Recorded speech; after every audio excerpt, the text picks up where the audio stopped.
पंच परमेष्ठी भगवान की जय। आचार्य श्री गुरुवर कुंद कुंद महाराज की जय। आचार्य श्री गुरुवर विद्या सागर जी महाराज की जय। परम पूज्य निर्यापक श्रमण मुनि श्री सुधा सागर जी महाराज की जय। पूज्य महासागर जी महाराज की जय। जब अपन सारी अपनी जिंदगी को पूरी जिंदगी को टटोल लेते हैं, खोज लेते हैं कि हम कहीं भी किसी भी रूप में अपनी इच्छाओं की पूर्ति करने में स्वयं समर्थ नहीं है। ऐसा दुनिया में कोई व्यक्ति नहीं है इस कर्म भूमि में जो इतना समर्थ लेके आवे कि वो जिंदगी में किसी की जरूरत ही नहीं पड़े। वो इतना सुंदर बने कि दूसरे को देखने का मन ही ना हो। तीर्थंकर जो महामना होते हैं वे आज अपने बीच में नहीं है। कलयुग में सबसे बड़ी बात है कोई व्यक्ति इतना सुंदर बने कि किसी को देखने की जरूरत ही नहीं पड़े। कोई व्यक्ति इतना अच्छा सुनने का मन नहीं हो, है नहीं, कोई भी नहीं। कुदरत ने हर वस्तु के पास एक ऐसी कोई ना कोई शक्ति दी है जिसे दूसरा चाहता है। एक कमी हर व्यक्ति में रख दी जिससे वो दूसरे के प्रति याचक बने। हर व्यक्ति, मैंने सारी दुनिया का चिंतन किया, हर व्यक्ति को पराधीन बना दिया। एक कमी रख दी उसमें। 6 द्रव्यों के संबंध में जब चिंतन करते हैं, अनंत अनंत शक्ति संपन्न है प्रत्येक द्रव्य, लेकिन एक कमी रख दी कि जब वो चलेगा तो धर्म द्रव्य के बिना नहीं चल सकता, स्वयं नहीं चल सकता। चलने की इच्छा करेगा लेकिन प्रकृति ने नियम बना दिया। रुकना है तो अधर्म द्रव्य का आलम्बन दे दिया, ठहरना है तो बिना आकाश के नहीं, और आकाश पर द्रव्य है। हमें कुछ भी परिवर्तन करना है, हम परिवर्तन करने में समर्थ नहीं, काल द्रव्य चाहिए। अब ये कैसा वास्तु स्वतंत्र है, कैसे कुदरत की करिश्मा है, और ऐसा कुदरत ने क्यों किया, क्यों हुआ। प्रत्येक द्रव्य की एक स्वतंत्र सत्ता होना चाहिए। प्रत्येक द्रव्य का प्रथम अपने आप में सब कुछ स्वतंत्र हो, लेकिन नहीं है। जीव को महाशक्ति संपन्न बनाया, लेकिन संसार दशा में उसे पुद्गल के अधीन कर दिया। शुद्ध द्रव्यों को काल के अधीन कर दिया। यानी सब द्रव्यों में कुदरत ने एक कमी छोटी है जिसके लिए तुम दूसरों के पीछे घूमते रहो, दूसरों की अधीनता स्वीकार करते रहो, दूसरे के निमित्त को मिलाते रहो, दूसरे को प्रसन्न करते रहो।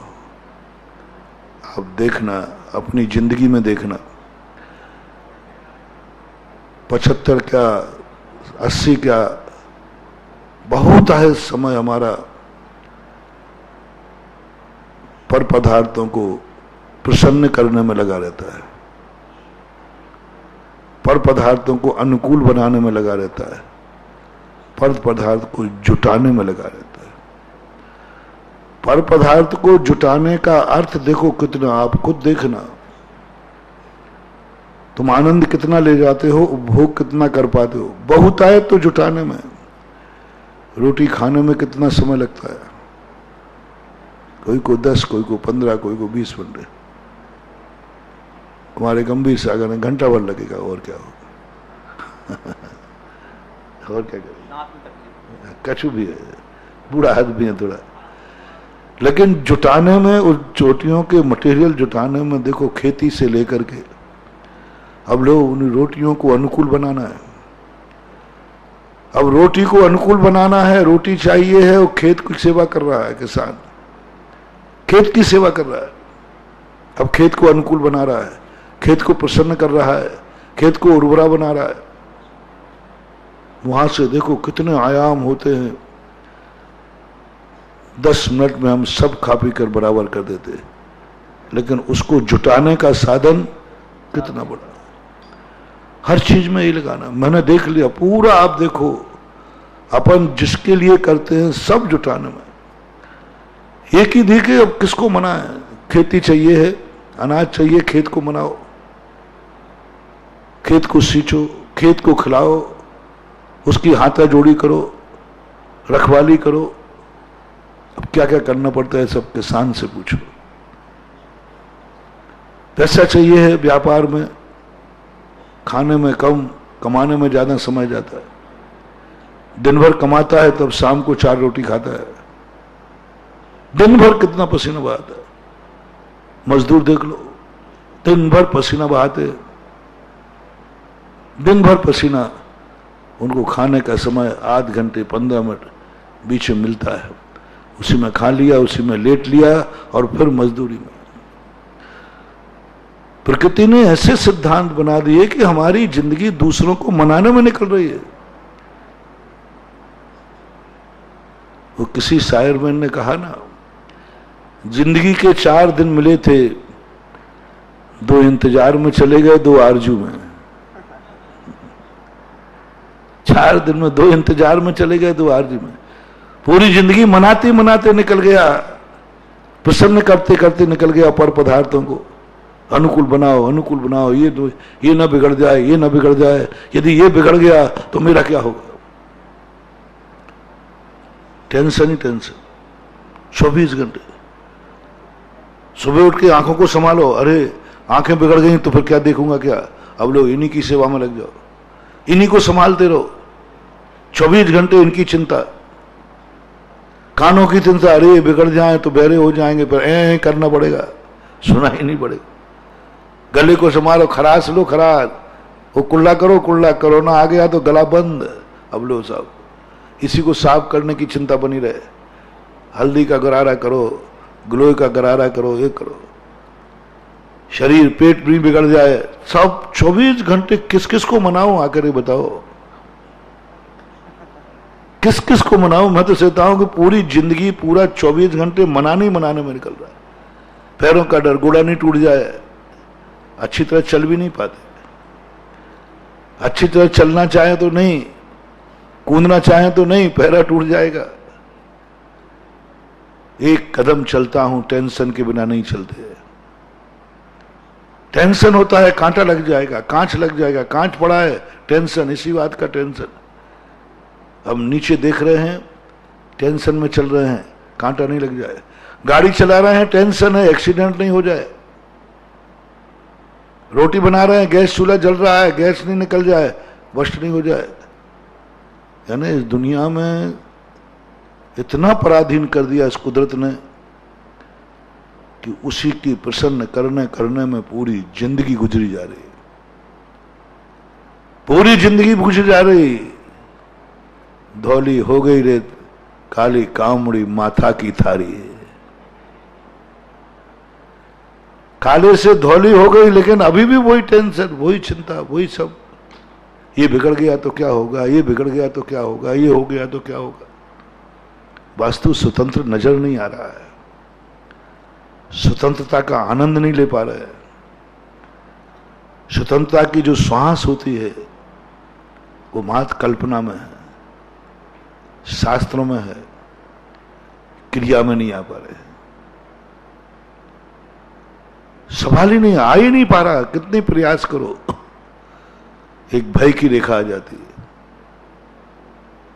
भय से मुक्त नहीं हो पा रहा व्यक्ति। कुछ भी कर रहा है, भय की एक रेखा आ जाती है। और जहां भय है वहां पराधीनता है, स्वाधीनता नहीं। हर समय हर कार्य करते समय भय है, यदि ऐसा हो गया तो, ऐसा हो गया तो। कभी इज्जत का भय, कभी बेइज्जती का भय, भय ही भय लटक रहे। आप देखो 24 घंटे में आप बता दें कौन सी क्रिया करते समय आप निर्भय हैं? भय आ रहा है। और ये जो श्रृंखलाएं अपनी आत्मा में चल रही हैं दुनिया की, इसको हम मिटा नहीं सकते। तो पहला निर्णय अपन एक करें, इस दुनिया में कोई स्वतंत्र नहीं जी सकता, नहीं जी सकता। तुम अपने बल पर नहीं जी सकते हो, कुछ भी करोगे। इसलिए मिला के चलो। शत्रुषु मैत्री, दुश्मनी मत बनाओ। ना जाने कब किस समय किसकी जरूरत पड़ जाए। मैं सदा कहता हूं, दुश्मनी करो तो कम से कम इतनी गुंजाइश रखो, कल यदि बीच में गुरु आ गए तो मित्रता की गुंजाइश रहेगी कि नहीं?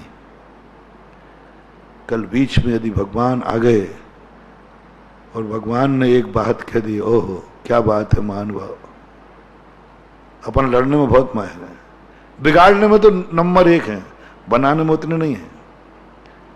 बिगाड़ने में तो अभी कहो जिससे भी चाहो उससे बिगाड़ दो, एक चोटी तो लेना है बाजू में, और क्या बिगड़ जाएगी। थोड़ा ही मुंह चला दो, बिगड़ जाएगी, क्या फर्क पड़ना। बिगाड़ने माहिर, कोई बात नहीं, तुम जिसमें पारंगत हो तो हो। लेकिन नीति कहती है कि किसी से बिगाड़ते समय इतना देख लेना, कल के दिन भगवान आ गए, भगवान ने कहा बेटा मेरी इच्छा है कि तुम दोनों शत्रुता छोड़ दो। अब तुमने तो कोई गुंजाइश ही नहीं छोड़ी थी कि अब मित्रता का कोई चांस ही नहीं, चांस ही नहीं रहा। आपने तो ऐसे संकल्प कर लिए, 7 पीढ़ी तक नहीं छोड़ूंगा, मैं नरकों में जाऊंगा तो चला जाऊंगा। साची झूठी अच्छे बुरे सब तरफ, कुछ आगे पीछे सोचे ही नहीं। इतनी गुंजाइश रखना महानुभाव, कल भगवान की मर्जी को हम पूरा कर सके। भगवान, और किसी की नहीं कह रहा, दुश्मन की मर्जी नहीं। दुश्मन चाहे सो संधि नहीं कह रहा हूं, वो तो तुम करोगे नहीं। दुश्मन क्षमा मांगना आवे तो तुम क्षमा करोगे नहीं, तो मालूम तुम और अकड़ोगे। आ गया बेटा हाँ, कोई क्षमा मांगने जाए तो और अकड़ता है भला आदमी। आ गया बेटा, लगता है कि डर गया, डर पौंक कहेंगे, नहीं करता जाओ क्षमा। तो मैं दुश्मन की नहीं कह रहा हूं, दुश्मन की इच्छा हो तो भली क्षमा मत करना, लेकिन कभी भगवान की इच्छा पूरी कर सको लड़ते समय गुंजाइश रखना। काश यदि भगवान ने कह दिया तो क्या फिर मिल सकोगे? कोई एकाध गुंजाइश छोड़ी है? जब भी लड़ना एक बात ध्यान रखना, कल के दिन मेरे गुरु बीच में आ गए और गुरु ने कहा बेटा मेरी यह इच्छा है, तो वह गुरु की इच्छा पूरी कर पाओगे? कर पाओगे? जो तुम्हें करना है वो करो पूरा। कोई पाप करते हो, पाप करने के पहले सोच लो, यदि भगवान बीच में आ गए तो क्या मैं भगवान के चरण छूने लायक रहूंगा? मैं कुछ भी नहीं बोल रहा हूं, मैं तुम्हें पापों से मुक्त नहीं कर रहा हूं, बस इतना सा कह रहा हूं कि भगवान से यदि तुम्हें प्यार है, भगवान से हमें कुछ चाहिए है, तो कोई पाप करते समय सोचना कि इस पाप करने के बाद क्या हम भगवान के चरण छू सकेंगे? कहीं भगवान मेरे सामने आ गया और मैंने हाथ बढ़ाए, भगवान ने कदम पीछे कर लिए, नहीं तू मेरे चरण छूने लायक नहीं रहा। पाप करते समय सोचो क्या तुम अभिषेक का लोटा उठाने लायक रहोगे? बस जिस पाप में तुम भगवान को छूने लायक ना रहो, जिस पाप में तुम भगवान के अभिषेक करने लायक ना रहो, उस पाप को छोड़ देना, उन पापों की लिस्ट बना लेना। ये पाप करने पर मैं भगवान का अभिषेक नहीं कर पाऊंगा, बस भगवान के नाम पर यदि इससे दुश्मनी मान ली और भगवान आ गया तो फिर मैं क्या करूंगा, इतनी गुंजाइश रखना। ऐसे ही गुरु से मैं सदा लोगों से कहता हूं, मैं नहीं कह रहा हूं कि तुम पापों से मुक्त हो जाओ, तुम हो भी नहीं पाओगे। मैं तुम्हें इतना बाध्य नहीं करूंगा कि तुम मेरी आज्ञा का, बस इतना कर रहा हूं, कोई भी पाप करते समय बस इतना सोच लेना कि इस पाप करने के बाद मैं गुरु की अंजलि में आहार दे पाऊंगा या नहीं। कल गुरु मेरी दरवाजे आ गए तो क्या मैं पड़गहान कर पाऊंगा? क्या गुरु मेरा पड़गहान स्वीकार कर लेंगे? क्या गुरु मेरे हाथ से आहार ले लेंगे? आपका गुरु कर रहा हूं, सच्चा गुरु, खोटे गुरु की चर्चा नहीं करना। आपकी दृष्टि में जो खोटे हैं उनकी नहीं, मैं तो आपके गुरु खुद, जो जिस गुरु को आप पसंद करते हैं, आपके गुरु हैं, आपको सच्चापना है कि मेरी दृष्टि में सच्चा गुरु है, तो क्या बस महानुभाव कोई भी कार्य करते समय बस इतना ध्यान रखना कि गुरु यदि आ जाएगा तो क्या मैं उसकी अंजलि में एक गिलास पानी देने लायक रहूंगा कि नहीं। बहुत सारे लोग, एक बार गुना के अंदर एक प्रश्न किया किसी ने, महाराज जी आप लव मैरिज के संबंध में आपके क्या विचार है? मैंने कि भैया मेरे मैरिज के संबंध में विचार नहीं है, तुम अरेंज और लव की बात कर रहा है। फिर भी मैंने कहा तुम्हें प्रश्न किया है तो वक्ता को या बड़ों को एकदम किसी को नहीं नकारना चाहिए। तो मैंने कह दिया भैया मेरा समर्थन है, महाराज जी इसी पे आपको कल प्रवचन देना है और बोलना है कि मैं लव मैरिज का समर्थन करता हूं।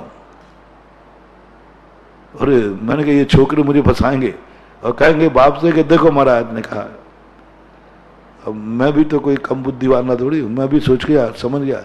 मैंने कही मेरी बात मानोगे महाराज, आप लव मैरिज का समर्थन करोगे ना तो आप जो कहोगे वह करूंगा मैं।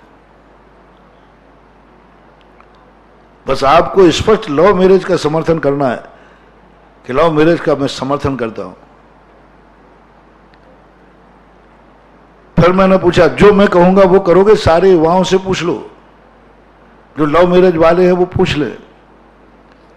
मैंने उस दिन प्रवचन दिया, मैंने कि लव मैरिज कोई बुरी नहीं है, फर्क इतना है कि उसी के साथ लव करना कि लव के बाद गुरु महाराज की अंजलि में एक गिलास देने लायक बने रहो, बस इतना सा करना, कुछ नहीं करना। मैंने मैरिज का मना नहीं किया, ना लव का मना किया, ना अरेंज का मना किया। बस उससे संबंध जोड़ते समय दो परिवार जोड़ो, कहीं दो परिवार जुड़ने में गुरु तो नहीं छूट जाएगा, दो परिवार जुड़ने में मेरा भगवान तो नहीं छूट जाएगा। बस इतना सा ध्यान रख लो, कोई ज्यादा ध्यान नहीं कर रहा। बस मैं दो परिवारों से जुड़ रहा हूं, हम इससे संबंध जोड़ रहे हैं, तुरंत एक टेंशन लाओ, मेरा गुरु तो नहीं छूट जाएगा, गुरु को आहार देने लायक रहूंगा या नहीं रहूंगा। तुम सोच लो या जाके गुरु से पूछ लो, गुरु महाराज हम फलाने परिवार से संबंध बना रहे हैं, संबंध के बाद फिर हमसे आप आहार ले सकेंगे? संबंध के बाद मैं आपको छू सकूंगा? इस संबंध के बाद मैं भगवान का अभिषेक कर सकूंगा? इस संबंध के बाद मैं कभी भगवान की मूर्ति बैठा सकूंगा? इस संबंध के बाद मैं कभी सौधर्म इंद्र भगवान के माता पिता बन सकूंगा? बंधु बस बहुत छोटा सा धर्म बता रहा हूं, यदि नहीं आया तो मेरा दुश्मन भी है तो मेरा कहना चाहता हूं संबंध छोड़ देना, ये 5 कार्य मत छोड़ना। जिस कार्य से हम गुरु को आहार न दे पाए, जिस कार्य से हम अभिषेक से वंचित हो जाए, मूर्ति नहीं बैठा सके, इंद्र माता पिता न बन सके, ऐसा किसी से भी संबंध बनाना पड़े, स्वर्गीय देवताओं से भी बनाना पड़े तो नकार देना। मैं हर संबंध को स्वीकार कर सकता हूं, लेकिन ये गुरु से संबंध बना है, यह नहीं तोड़ सकता। इतना सा ध्यान तुम्हें रखना है बस, ज्यादा कोई नहीं, ज्यादा कोई ध्यान नहीं रहा। मैं गुरु को नहीं छोड़ सकता। कितने लोगों में भगवान की भक्ति है, कितने लोगों में भक्ति है। लोग भगवान की भक्ति करते हैं, लेकिन कभी विचार किया क्या कोई कृत्य करते समय तुमने कभी भाव आया किसी भी समय कि मैं यह कार्य इसलिए नहीं करूंगा कि मेरा भगवान छूट जाएगा? सबसे बड़ी भक्ति है, सबसे बड़ी भक्ति है।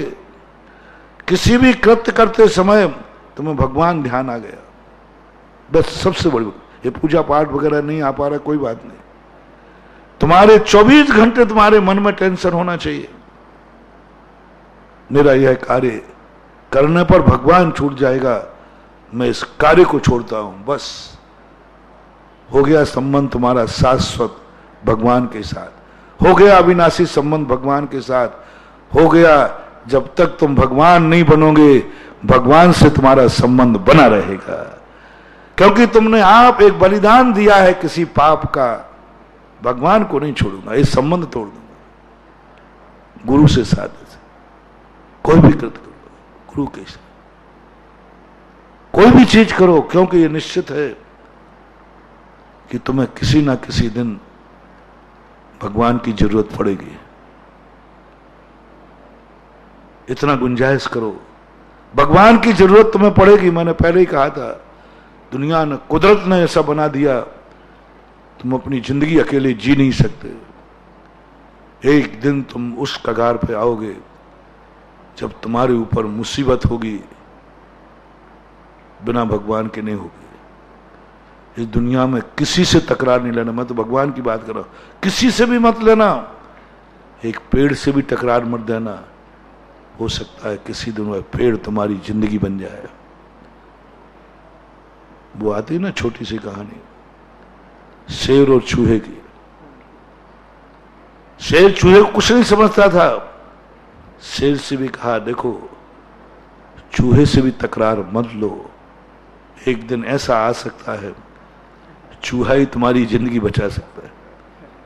जाल में फंसने के बाद सारे शेर खड़े हैं, कुछ नहीं कर पा रहे, कुछ नहीं कर पाए, एक चूहा ने उसको बचा लिया। इतनी बड़ी कहानी है ये, बड़ी छोटी क्लासों में चलती है, लेकिन सब बड़े लोगों के लिए ग्रहण करने योग्य। सारे संसार को, वह भी तुम्हारी जिंदगी में कहीं काम आ सकता है, उससे भी बना के चलो। ये मत सोचो कि मुझे क्या चूहा काम आएगा, क्या जरूरत पड़ी मुझे, आ सकता है। ये संसार है, इसमें प्रकृति ने कहा कि तुम्हारा अहंकार मैं रहने नहीं दूंगा, कहीं ना कहीं तुम्हें जिंदगी में ऐसे लड़ाऊंगा कि तुम्हारा अहंकार चूर होगा। इसलिए मैं कह रहा हूं, ऊपर से शुरू कर रहा हूं। चूहे से तो बनाना ही, कम से कम तुम चूहे से क्या बना के रखोगे? तुम तो बहुत अहंकारी हो। तुम क्या चूहों से बनाओगे? चूहों को तो चूहा समझते हो। मेरा कहना है कम से कम भगवान से तो बना लो, वो तो शक्तिमान है, उसकी जरूरत तो तुम्हारी जिंदगी में पड़ सकती है। भगवान से बना के चलो, भगवान को बनाओ। गुरु से तो बना लो, आएगी जरूरत कभी, ऐसी उलझन में पड़ोगे, गुरु पार करे। अपने गार्जियन से बना के चलो, माँ बाप से बना के चलो, अपने परिवारों से बना के चलो, सबसे बना के चलो। क्योंकि तुम ये मत समझो कि आज मुझे जरूरत नहीं तो कल भी जरूरत नहीं। इसलिए कोई कृत्य करते समय ये देख लो कि इस कृत्य करने के बाद मेरी भगवान से बनी रहेगी या बिगड़ जाएगी। महाराज भगवान तो कुछ देते नहीं, मैंने पहले ही कहा। भगवान कई बार कहा वो कुछ देंगे नहीं। बड़े आदमियों की विशेषता होती है, बड़े आदमी हैं किसी को कुछ देते नहीं। यही सबसे बड़ी बड़े आदमी की बड़ापन है। जो बड़ा आदमी देता है वो बड़ा आदमी नहीं है, महान आदमी नहीं है। वो तुम्हें अपने ऋण से ऋणी कर रहा है, वो कर्जा से तुम्हें लाद रहा है, तुम्हें एहसान से लादना चाहता है। जब जब तुम्हें बड़े आदमी कुछ देना चाहे, सावधान रहना। ये बनियाई वृत्ति है। बनिया चाहता है कि सारी दुनिया मेरी कलम के नीचे रहे, इसलिए वो देता रहता है, कुछ ना कुछ देता रहता है, किसी को कुछ ना कुछ देता रहेगा। ये हिटलर है, ये शाहूकार है, ये बनिया है जो तुम्हें कुछ देना चाहता है। लाओ मैं तुम्हें कुछ दे दूं, तुम्हें कोई जरूरत है क्या? कोई कहे तुम्हें कोई जरूरत हो तो बताओ, दूं क्या? मेरे पास सब कुछ है। खतराप्रद आदमी है, खतरनाक आदमी है। जो तुम्हें देने का भाव कर रहा है, देना चाह रहा है, समझ लेना वो अपने एहसान से तुम्हें दबाना चाहता है। भली वो नहीं बोलेगा किसी से हमने कुछ भी लिया, वो भली कुछ ना कहे, लेकिन लेने वाले का कर्तव्य क्या है कि एहसान से हमें दबना पड़ेगा। इसलिए जितने महान आदमी, जैन दर्शन ने, भगवान ने नियम ले लिया, मैं किसी को कुछ नहीं दूंगा, कुछ नहीं दूंगा। मना कर दिया देने को, कुछ नहीं दूंगा, देते भी नहीं। इसलिए सबसे बड़े महान है। अपन को देने वाला अच्छा लगता है? नहीं। सच्चा भगवान कहता है तुम्हें मैंने कला सिखा दी, कमाओ। मेरी पूंजी पर नियत मत खराब करो, अपनी कमाओ। सच्चा बाप अपने बेटे को दुनिया का कर्जदार तो बनाता ही नहीं, स्वयं का भी कर्जदार नहीं बनाता। सच्चा माता। भद्रोदय के अंदर ज्ञान सागर महाराज ने लिखा, सच्चा पिता चाहता है कि मेरा बेटा कभी किसी से कर्ज न लेना पड़े, यहां तक कि वो माता पिता का भी कर्जदार न बने। अच्छा पिता कहता है नहीं, मेरी वसीयत में तुझे नहीं दूंगा, मैं तुझे कमाई मैंने है और लिखाएगा तू, तो बाप का कर्जदार। सच्चा बेटा बाप का भी कर्जा नहीं लेता, बाप का भी। और सच्चा बाप अपने बेटे को स्वयं से भी कर्जा नहीं लेता है। जब जब बेटा मांगता है कर्जा, तब तक धिक्कार है, कहां का बेटा पैदा किया, मेरा इतना रुपया कर्जे में ले लिया। कल आज मेरा बेटा बना है, कल मेरा ये नौकर बनेगा, मेरा नौकर बनेगा, मेरा दास बनेगा, क्योंकि इतना कर्जा लिया, चुका ही नहीं पा रहा है। चुकाएगा क्या खाक? वो नहीं देते। राजा लोग अपनी वसीयत देते थे, उनको उपदेश देते थे, हमारी संपत्ति नहीं है, ये प्रजा की संपत्ति है। वो मालिक नहीं बना के जाते थे। अच्छा बेटा कहता नहीं बेटा, मेरी जो बेटा अपने पिता की संपत्ति को कर्जा मानता है, वह बेटा एक दिन सारे जगत का नाथ बनेगा और सबसे बड़ा मालिक बनेगा। पिता की संपत्ति को कर्जा मानना है, उसका उपभोग करना भी कर्जा है। इसलिए भगवान, जैनियों के भगवान ने कहा मैं तो कुछ नहीं दूंगा, मैं अपने भक्त को अपना एहसान के नीचे नहीं दबाऊंगा, मैं तो कर्जा नहीं दूंगा, दूंगा ही नहीं। उनने सोचना ही बंद कर दिया। कल अपनी चर्चा चली थी ना, अंत में भगवान ने मन को मार दिया। मन में ही करुणा होती है, ज्ञान में करुणा नहीं होती। ज्ञान तो ज्ञाता दृष्टा स्वभाव वाला है। मन, जब ज्ञान मन के वशीभूत हो जाता है तो करुणा से भर जाता है। ज्ञान जब मन के वशीभूत होता है तो नाना प्रकार के विचार आते हैं। कल मैंने कहा अपन सोचें अपने मन से, इस मन में अभी भी तुम्हें सोचना बाकी रह गया? कितना सोच चुके हो? क्या सोचोगे तुम्हें बताओ? क्या सोचोगे तुम्हें बताओ? वही गंदा, जो गंदगी की बात मैंने कही थी। 24 घंटे अपने मन के विचार देखते लोग, कितने गंदे विचार आते हैं, कितने गंदे विचार आते हैं। इस मन में आत्मा का विचार कितनी देर आता है, परमात्मा का षड्यंत्र चलते ही रहता है मन में। षड्यंत्र, बुरा षड्यंत्र, कभी स्वयं के पाप करने का, कभी दूसरे को फंसाने का। 24 घंटे व्यक्ति एक ही बात करता है, दूसरे को मैं कैसे फंसाऊं, मकड़ी का जाल बुनता रहता है। तो एक दिन तो मन का थोड़ा डिस्ट्रक्शन करो, तुम्हारा मन कितना पापी है और इस मन के कारण तुम कितने पापी हो गए हो। 24 घंटे तुम्हारे मन में एक ही बात, किसी को समस्या से निपटाने के लिए तो बात आती नहीं, उलझाने का बात आती है। किसी को मायाचारी से बचाने का भाव नहीं आता, बल्कि मायाचारी से बिल्कुल एक ही परिणाम। आप देखना महानुभाव, 24 घंटे तुम्हारे मन में, जब भी तुम देखोगे, कल मैंने बहुत कड़वा सत्य कहा था, तुम उसी बुराई को देखोगे, सोचोगे जो बुराई तुम छुप कर करते हो, उसी को देखोगे। बुराई बुराई ही दिखेगी, बुरे चित्र ही दिखेंगे। वीतरागी भगवान के दर्शन करने लोग जाते, कितने लोग जाते खजुराहो मंदिर, वीतरागी के दर्शन 10% भी नहीं करते। जैनी भी हाथ जोड़ लेते और बाहर घंटों बैठेंगे। अंदर खजुराहो के अंदर, मैं खजुराहो गया सन 81 के अंदर बात, जैनी लोग मंदिर के अंदर 5 मिनट नहीं रुकते, 2 मिनट नहीं रुकते, नमस्ते हाथ जुड़वा के, और बाहर जो संसार बसा हुआ है उसमें घंटों बैठे देखे रहते, घंटों। बड़े बड़े नास्तिक उन पत्थरों को देखते हैं। तुम अपने मन को देखो, इस मन में कितने बुरे विचार आते हैं। 24 घंटे षड्यंत्र, दूसरों की कमियां देखने में, दूसरों के दोष देखने में, गुण देखने में कितना भाव लगता है। ये व्यक्ति बहुत अच्छा है, ऐसा मन में कितना विचार आता है, इसमें क्या कमी है, इसमें क्या कमी ये देखोगे, और इसकी कमी में पकड़ के रख लूं, स्टोर में कभी काम आएगी।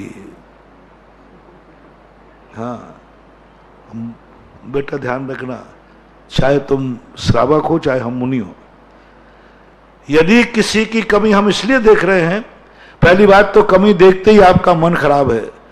दूसरा इसलिए देख रहे हैं कि कभी काम आएगी वक्त मौका पर। यदि मुनि महाराज ने किसी की कमी 47 मिनट से ज्यादा अपने मन में स्टोर में रख ली तो वे नागड़ा बन के रह जाएंगे, मुनिपना खत्म हो जाएगा। परिग्रह क्या है? परिग्रह का अर्थ ही नहीं है कि धन दौलत के लिए, तो बाह्य परिग्रह है। अभ्यंतर परिग्रह क्या है? हमने किसी की बात को देख लिया, अब मौके पे बताऊंगा इसको, आनंद बेटा इसकी नस अब मेरे हाथ में आ चुकी है। कितनी देर तक? ओनली 47 मिनट के बाद यदि तुमने किसी की बुराई को, वही वाली बात, कचरियां अभी तो मिल रही हैं, बाद में नहीं मिली सुखा के रख लो। भिंडी अभी तो नहीं मिल रही, सुखा के रख लो। तो ताजी भिंडी खाने में उतनी गृद्धता नहीं है जितनी वो सुखा रहा है। अब वो 6 महीने के लिए सुखा रहा है, खाने वाले में 10 मिनट में खाया, चटपट किया, खत्म। अब इसका राग 6 महीने तक चला गया। 6 महीने तक के लिए उसने कहा 6 महीने बाद इसको खाऊंगा।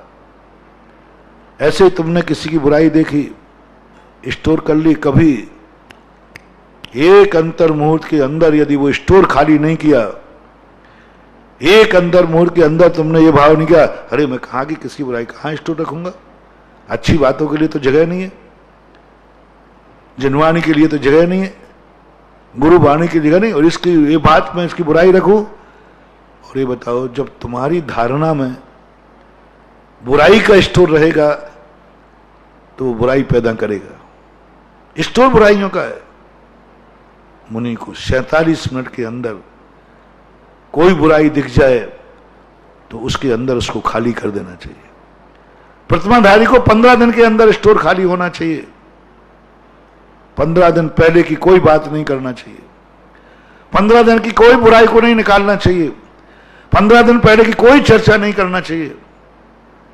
स्मृति में भी मत लाओ। क्यों? हमारा 15 दिन का परिग्रह था, हमने प्रतिक्रमण किया 14 को, खत्म कर दिया। यही निष्ठ। और अविरति हो तो अधिकतम 6 महीने से ज्यादा किसी की गंदगी मन में नहीं रखना। कैसा है ये मन? भगवान क्यों मन को छोड़ बैठे? भगवान का स्वरूप समझें। अभी अपन ने ये समझा कि जिंदगी में भगवान की जरूरत तो पड़ेगी, लेकिन भगवान कौन है? जिसके पास मन नहीं होता। अब अपन थोड़ा सा डिस्कशन कर लें, भगवान ने मन को क्यों खत्म किया? भगवान न संगी है न असंगी, क्योंकि उन्होंने देख लिया ये मन अच्छी बातों का स्टोर नहीं करता, गंदी बातों का स्टोर करता है, गंदी बातों को धारणा बनाता है। एक गाना पिक्चर में सुन के आओ याद हो जाता है, प्रवचन याद नहीं होता, भजन याद नहीं होता, गाथाएं याद नहीं होती। जितना मन ये बनाता है सब बुरी बातों को बना, सोचते ही बुरा है। परेशान हो गए वो, उन्होंने कहा ये तो मोक्ष में भी कबाड़ा कर देगा। सबसे पहले उन्होंने कहा मैं इस मन को खत्म करता हूं, मन को खत्म करता हूं। मनोयोग 12वें गुण, केवल ज्ञान प्राप्त करने के पहले मन को समाप्त किया। 12वें गुण स्थान में संगीपना खत्म कर दिया। अब वो संगी नहीं है, संगी नहीं है, और संगी नहीं है अब उनको धारणा नहीं बनेगी। अपन कितने कुछ कह के आ जाए वो सुनेंगे नहीं। वो कहता मैंने देख लिया ये मन क्या क्या करता है।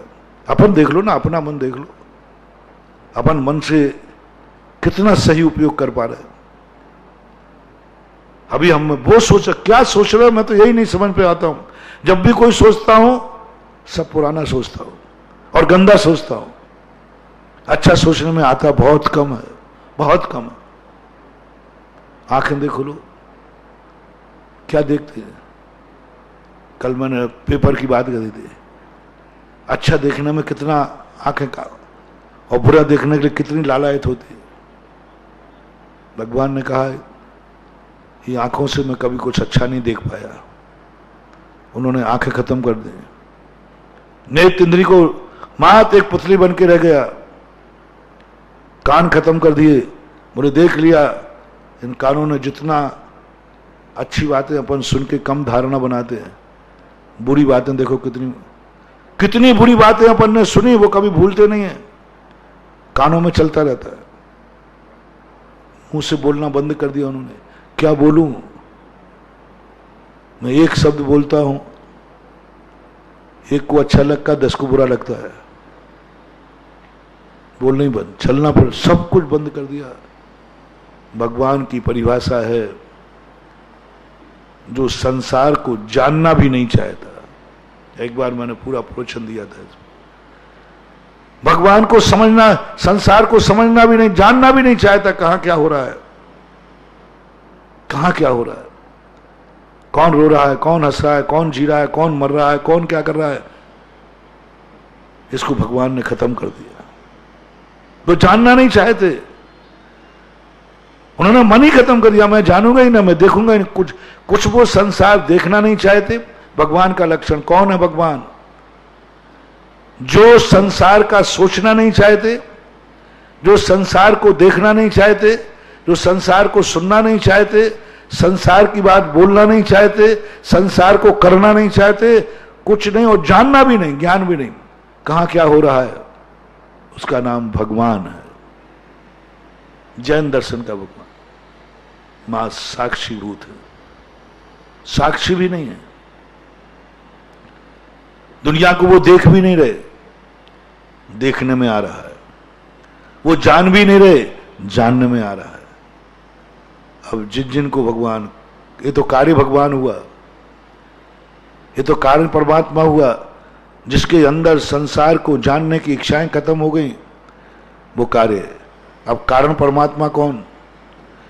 जो कारण परमात्मा है वो पहले अभ्यास करे कि तुम दूसरों के संबंध में कितना, क्या तुम्हारे मन में दूसरों की बातें जानने की रुचि है? तो अभी भगवान बनने से आप बहुत दूर हो। क्या आपको घृणा हो गई कि नहीं अब मैं किसी के संबंध में सोचना नहीं चाहता, किसी के संबंध में सोचना नहीं चाहता। कोई मरे तो मरे, जिए तो जिए, पापी हो तो हो, मैं किसी के संबंध में कुछ भी अपने मन में नहीं सोचूंगा। मुझे सोचना ही नहीं है, मुझे जानना ही नहीं है। मुझे नहीं जानना कौन क्या कर रहा है। कारण परमात्मा, शुरू करो अभ्यास। कारण परमात्मा, भगवान बनने के लक्षण। ये पूजा पाठ आदि ये तो सब निमित्त हैं। वास्तविक कारण बनने का, परमात्मा बनने का अपने मन में अभ्यास करो। मैं किसी को कुछ बातें जानना नहीं चाहता, मैं नहीं जानना चाहता।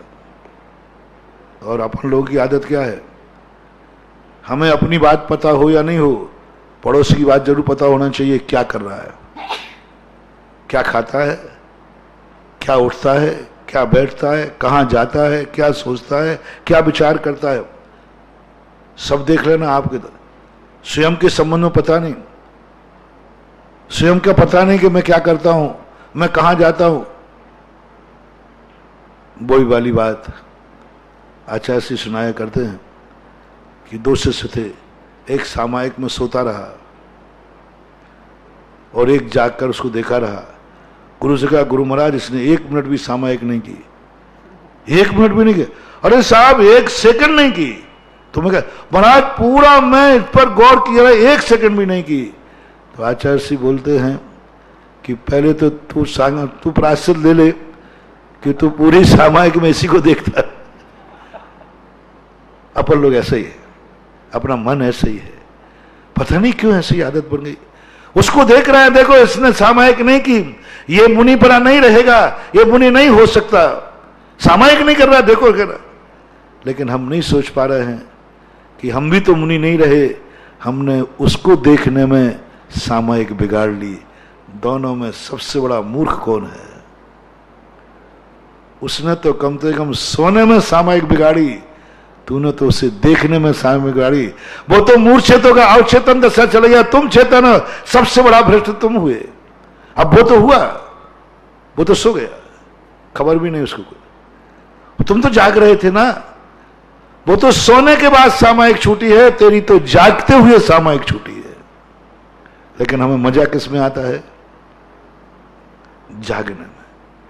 जागने में मजा आता है, लेकिन कब आता है? जब दूसरे की सामायिक देखना। आज बच्चा दिखाऊंगा बेटा को, ऐसा डांट पड़वाऊंगा कि पिछी नहीं रखवा ली तो मेरा नाम भी क्या हुआ।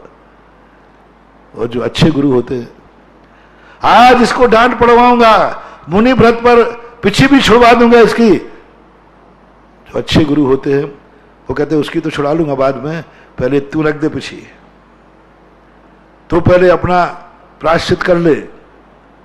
तूने जागते हुए सामायिक बिगाड़ी है, बुद्धिपूर्वक सामायिक बिगाड़ी है। तू जानता है कि सामायिक में सामायिक करना चाहिए, तो तूने बिगाड़ दी। हम क्या करेंगे, क्या बनेंगे भगवान, क्या बनेंगे कारण परमात्मा?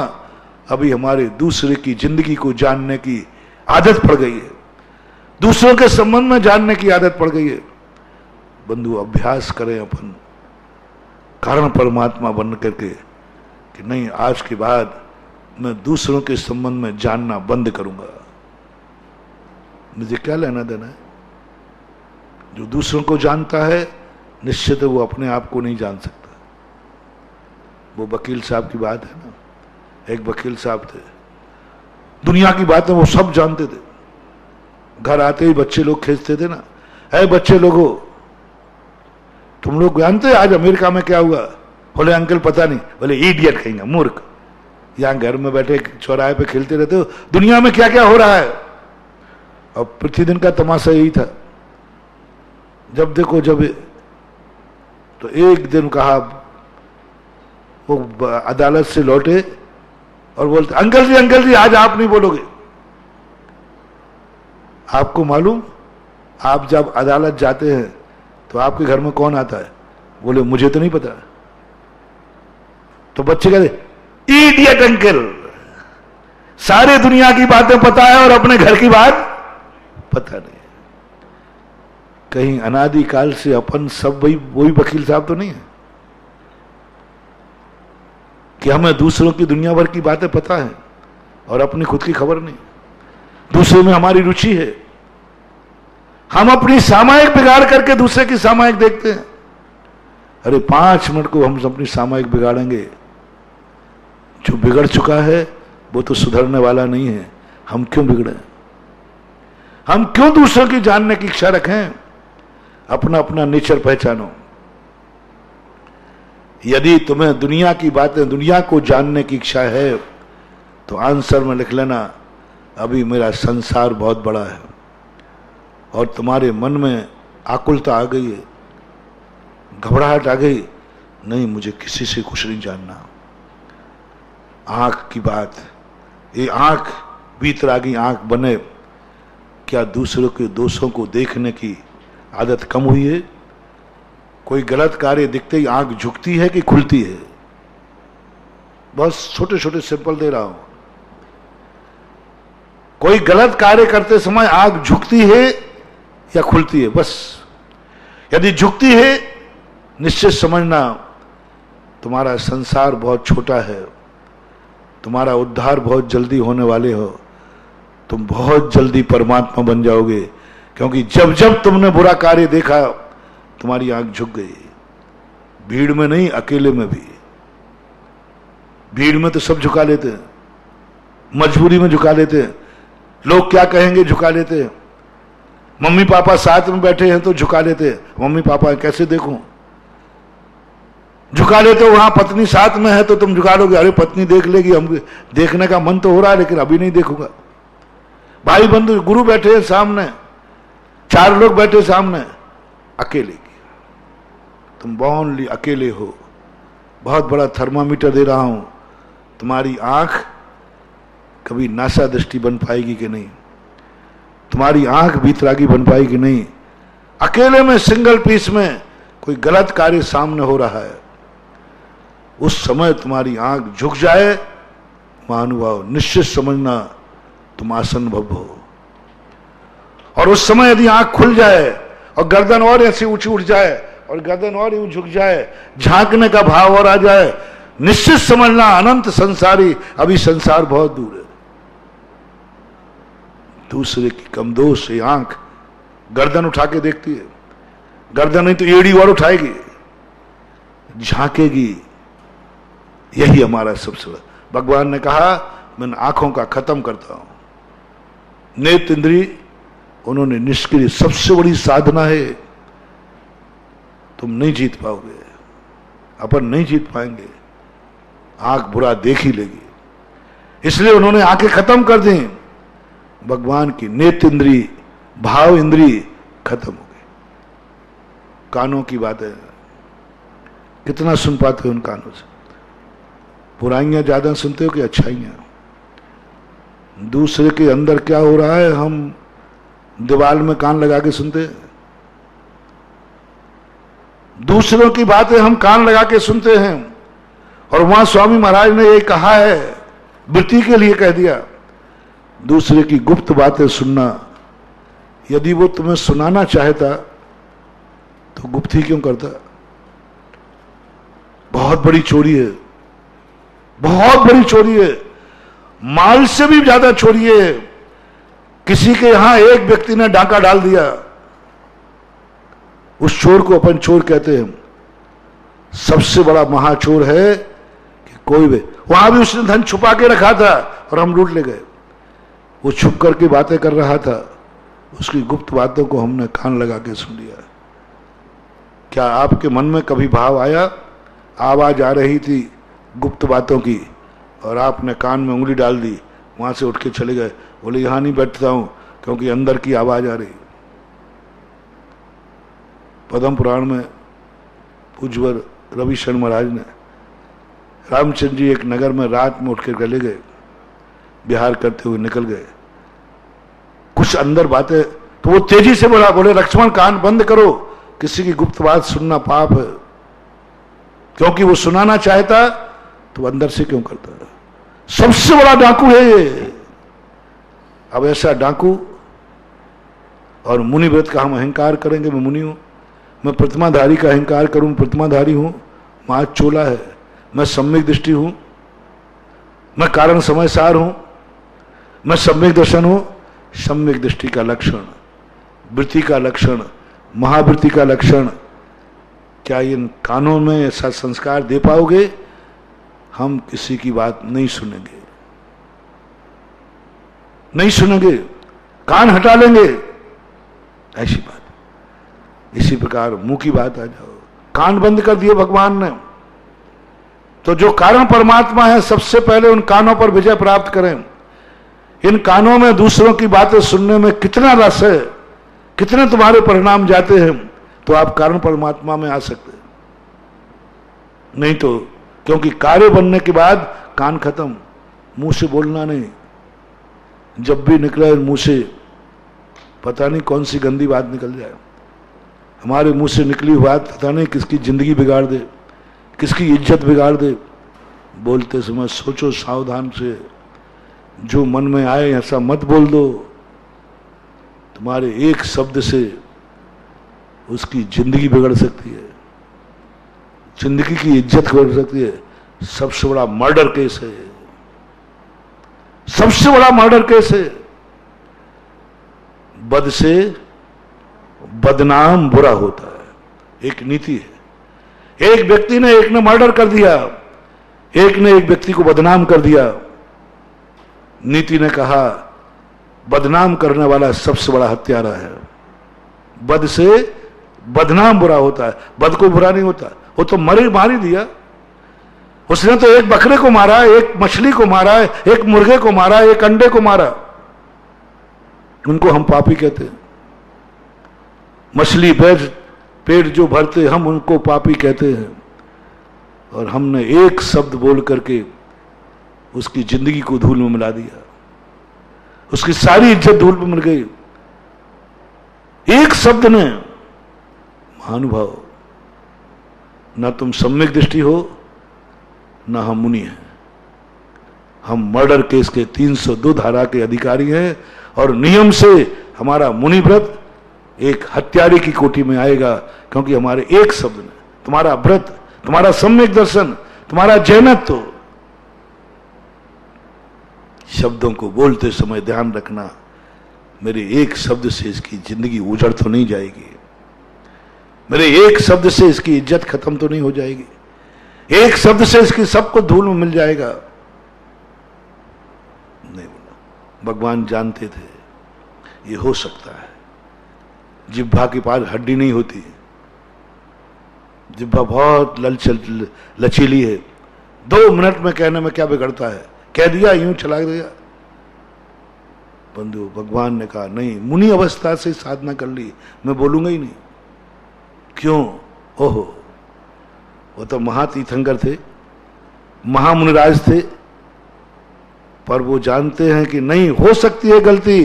उन्होंने मौन ही ले लिया, जिंदगी भर का, जीवन भर का लिया। तो यदि तुम्हारे लिए कभी दूसरों के संबंध में बोलने में जिह्वा लड़खड़ाती हो, दूसरों के दोष कहने में तुम मौन हो जाते हो, तो तुम कारण समय सार के अधिकारी हो। और दूसरों के दोष बोलने में तुम मुंह फट हो। जाओ, अभी संसार बहुत बड़ा है, क्योंकि तुम शब्दों से मर्डर करते हो। कसाई छुरी से मर्डर करता है, तुम शब्दों से मर्डर कर रहे हो। वो जीवन को समाप्त करता है, तुम व्यक्ति की जिंदगी खत्म कर देते हो। इसलिए भगवान ने मौन ले लिया। वही भगवान है जो बोलता नहीं, देखता नहीं, सुनता नहीं, सोचता नहीं। आज इतना ही आपका समय हो गया, आगे और चर्चा करेंगे, क्योंकि अपन को अभी कोई ना कोई आलम्बन तो लेना है, लेकिन आलम्बन कैसे मिलेगा, महावीर भगवान है कि